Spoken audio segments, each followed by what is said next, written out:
Bom, meu nome é Ara Cabral Chaves Batista. Meu trabalho é intitulado Valorização de Substratos Naturais oriundos de plantas do semiárido baiano catalisado por metaloporfirinas. Este trabalho foi orientado pelo professor Vinícius Santos da Silva. Aqui está o sumário para nortear a apresentação.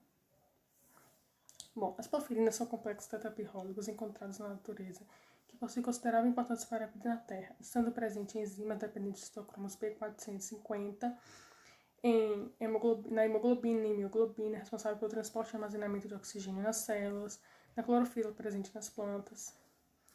E abaixo, ao lado esquerdo, está a representação do macrociclo porfirínico e ao lado direito a representação estrutural da M-porfirina.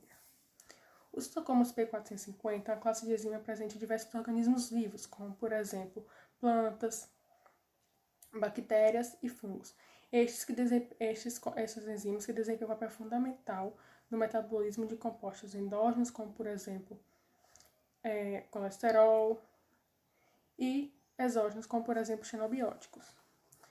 Essas enzimas elas são constituídas por duas partes distintas: a porção proteica, responsável pela ligação e orientação do substrato, e o grupo prostético, que é onde está localizada a ferroprotoporfirina 9, que aqui nas reações de oxidação no sítio ativo, esta ferroprotoporfirina transfere um átomo de oxigênio para o substrato.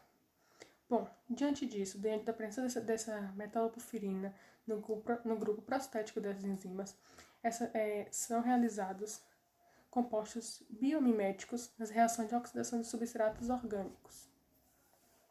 As porfirinas podem ser classificadas em primeira, de segunda e de terceira geração. Isso depende dos diferentes substituintes que são localizados nos anéis porfirínicos. Bom, diante disso, o objetivo desse trabalho é a caracterização da porfirina de cobalto por meio da espectroscopia UV-Vis, além de empregar a porfirina de manganês de primeira geração como catalisador nas reações de oxidação de substratos naturais, oriundas de plantas do semiárido baiano, com o intuito de potencializar as atividades antimicrobianas dessas. Bom, na parte experimental, para determinar o coeficiente de absortividade molar, utilizou o dimetilformamida como solvente, e com relação às reações de oxidação, os testes foram realizados com extratos da Cluse e Sisal, e a relação em quantidade de matéria é de 1 para 10 para 5.000, e todos os ensaios catalíticos foram analisados pela técnica de cromatografia em camada delgada, técnica simples e bastante eficiente. Bom, para a determinação do coeficiente de absortividade molar, relacionando a absorvância e a concentração, é possível obter este coeficiente em um determinado comprimento de onda. No caso deste trabalho, utilizou 412 nanômetros e obteve 44.571. Bom, no primeiro teste, utilizando o extrato Clusia, utilizou de clorometano como solvente eluente. E como demonstra a figura, não foi possível obter uma diferenciação no fator de retenção na placa cromatográfica, podendo inferir que não houve reação de oxidação. Já no segundo teste, utilizando acetato de etila como solvente de clorometano como eluente, também não foi possível obter uma eluição eficiente das substâncias presentes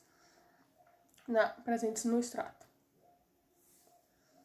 Diante dos resultados obtidos pelo extrato Clusia, optou-se por teste no extrato Sisal, utilizando metanol e acetato de etila como solvente e de clorometano como eluente, e que, como observa a figura, não foi possível identificar substâncias presentes no extrato e nem teve uma eluição significativa.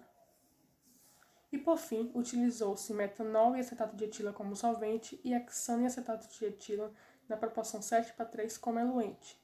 E, do mesmo modo, também não pôde inferir que houve uma reação de oxidação devido à mancha estar muito próxima do ponto de aplicação. Lembrando que todos esses testes foram realizados utilizando o iodo sublimado.